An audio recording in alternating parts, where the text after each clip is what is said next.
Maka predikatnya C, berarti bisa begini. Maka tanda petik C, tanda petik lagi, ya kan? Kriteria keempat.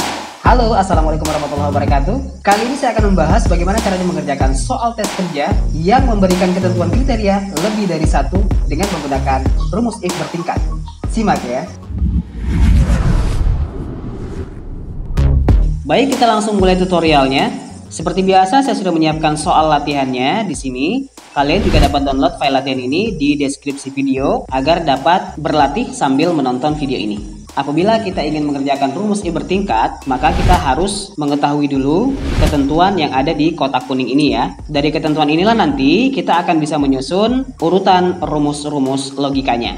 Nah, setelah kita memahami ketentuan ini, barulah kita mulai masuk ke tahapan penyusunan rumusnya di sel kosong ini. Pertama, kita masukkan simbol sama dengan, lalu ketikkan rumus if. Aktifkan dengan menekan tombol tab pada keyboard. Lalu berikutnya kita masukkan logical testnya. Logical test ini adalah sel yang menjadi acuan untuk menentukan predikatnya apa. Jadi kalau kita kembali lagi ke ketentuan tadi, untuk menentukan predikat itu dia berdasarkan nilai tertentu ya. Maka kita dapat simpulkan bahwa yang menjadi logical test di sini adalah sel nilai. Jadi kita cukup klik aja sel nilai ini ya di baris pertama. Oke? Yang masih bingung cara menentukan logical testnya, silakan boleh cek video tutorial sebelumnya ya. Ada di pojok kanan layar kalian. Di situ saya jelaskan rumus if tunggal. Jika kalian sudah menguasai itu, saya yakin untuk rumus if bertingkatnya akan bisa lebih mudah lagi. Saya lanjut. Setelah kita masukkan logical test, kita kembali lagi ke ketentuan kriteria pertama ya. Di sini tertulis nilai lebih besar sama dengan 90, maka predikatnya A. Gitu kan?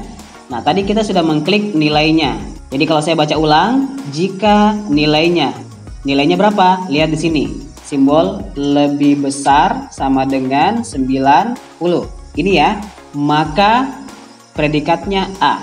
Untuk kata sambung itu bisa kita konversi menjadi tanda baca koma atau titik koma, tergantung dari tanda baca yang muncul di komputer kalian masing-masing ya, di samping tulisan logical test itu. Maka apa? Predikatnya A. Berarti kita bisa langsung masukkan tanda petik A, tanda petik. Kenapa ada tanda petik? Karena datanya berupa teks. Jadi harus diapit tanda petik di depan dan di belakangnya. Kriteria pertama udah, kita mau lanjut ke kriteria kedua nih. Untuk melanjutkan ke kriteria berikutnya, kita harus sambung lagi dengan tanda baca koma atau titik koma. Karena tanda baca ini juga digunakan untuk menyambung ke kriteria berikutnya. Lalu kita masukkan lagi rumus if-nya. Kalau rumus if tunggal kemarin kan dia cuma satu if aja di depan. Nah, untuk if bertingkat, dia penggunaan rumusnya lebih dari satu.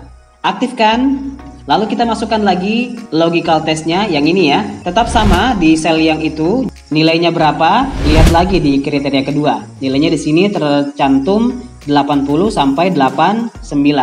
Ini bisa kita logikakan dengan simbol lebih besar sama dengan 80 ya. Kemudian maka predikatnya B, berarti tanda baca koma sebagai kata maka, tanda petik B. B ini adalah predikatnya nanti ya yang akan muncul di kolom predikat. Oke, ini sama dengan sebelumnya ya. Lanjut lagi ke kriteria ketiga. Kalau kita mau lanjut kriteria berarti kita masukkan lagi tanda baca koma atau titik koma ya. If lagi, aktifkan, klik lagi selnya. Nah, lihat. Apabila selnya tertutup oleh urutan rumus yang kita buat, maka kita bisa memilih sel ini dengan cara mengetik secara manual ya, huruf D dan angka 3. Acuannya di sini kan dia sel D3 yang sebelumnya kan. Lihat lagi nilainya berapa? 60 sampai 79.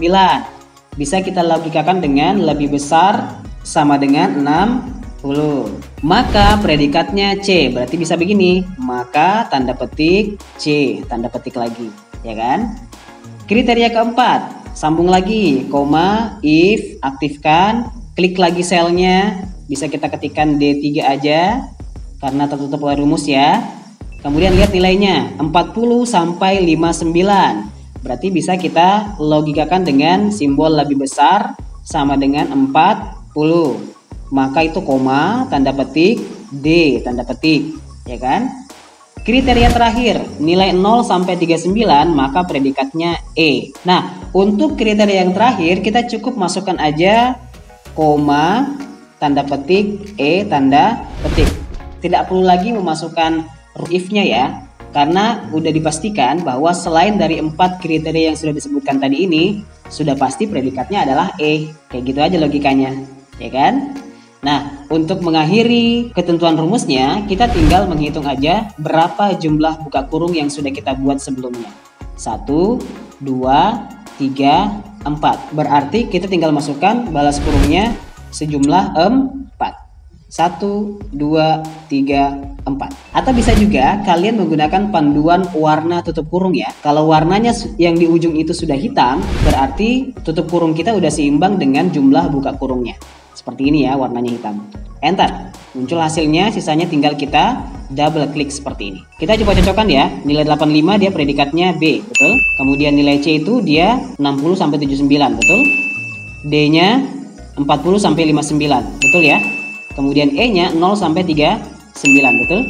Jadi seperti itu ya caranya. Nah, buat kalian yang mungkin punya pertanyaan seputar Excel, silakan langsung aja tinggalkan di kolom komentar. Saya akan lihat dan saya akan coba bahas di tutorial berikutnya. Oh ya, supaya tidak ketinggalan setiap tutorial yang saya sampaikan di channel ini, jangan lupa menekan tombol subscribe dan loncengnya ya, biar kalian bisa lebih paham lagi seputar Excel. Salam Oka!